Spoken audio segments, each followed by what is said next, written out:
समाचार। भारतीय अंतरिक्ष अनुसंधान संगठन इसरो आज रात के 9:58 पर श्रीहरिकोटा से 2 उपग्रहन को प्रक्षेपण करेगा। जे उपग्रह कक्षा में अंतरिक्ष यानन की डॉकिंग अनडॉकिंग यानी कि जोड़वे और अलग करवे की प्रक्रिया दर्शाएंगे।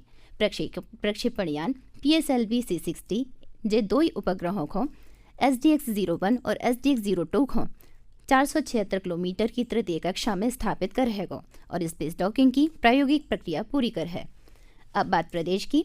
मुख्यमंत्री डॉक्टर मोहन यादव ने कही है कि प्राकृतिक आपदाओं से फसल की क्षति के प्रावधान के अनुसार किसानन को राहत राशि दी जाएगी। देश के संगे प्रदेश में भी मौसम बदलो है। किसानन के कोनो भी संकट में सरकार संवेदनशील होकर उनके संगे खड़ी है। मुख्यमंत्री ने कही है कि राज्य सरकार किसानन को कोनो भी माध्यम से फसल बेचे जाने की सुविधा देती है। ऐसे छोटे किसान जिनकी फसलन को उपार्जन नहीं हो पाते वे अपने स्तर से फसल बेच देते हैं, उन्हें प्रति हेक्टेयर राशि प्रदान करवे और बोनस के संबंध में आवश्यक सहायता के लाने शीघ्र ही निर्णय लो जाए है।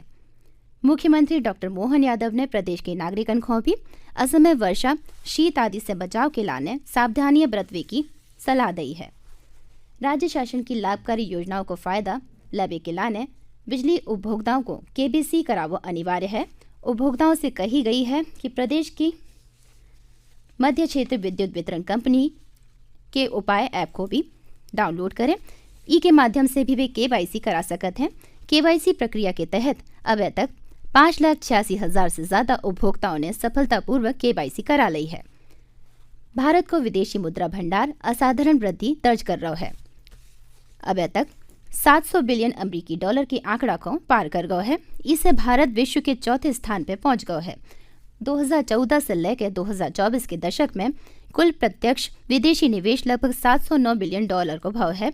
वैश्विक प्रतिस्पर्धी सूचकांक में 2014 के 71वें स्थान से छलांग लगा भारत 2018 में 39वें स्थान पर पहुंच गया હતો, जो बुनियादी ढांचा, बाजार के आकार और नवाचार में वृद्धि को दर्शाता है।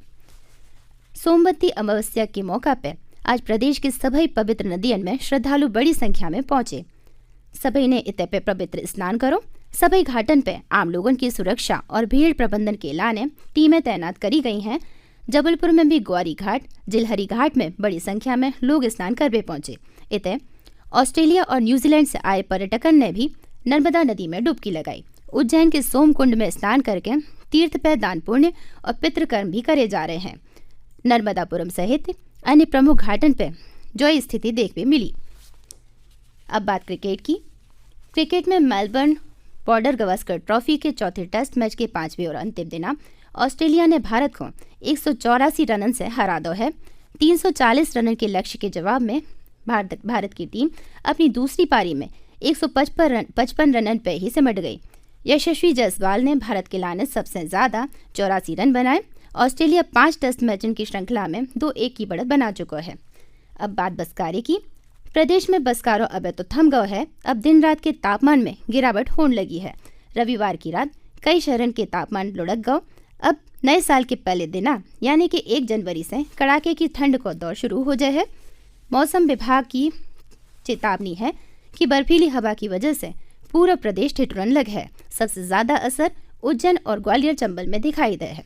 कई जगह पे कोहरा भी छाव रहे है। अब कछु समाचार संक्षेप में। केंद्रीय रक्षा मंत्री राजनाथ सिंह ने प्रदेश के 2 दिवसीय दौरे के तहत आज उज्जैन में महाकाल के दर्शन करे।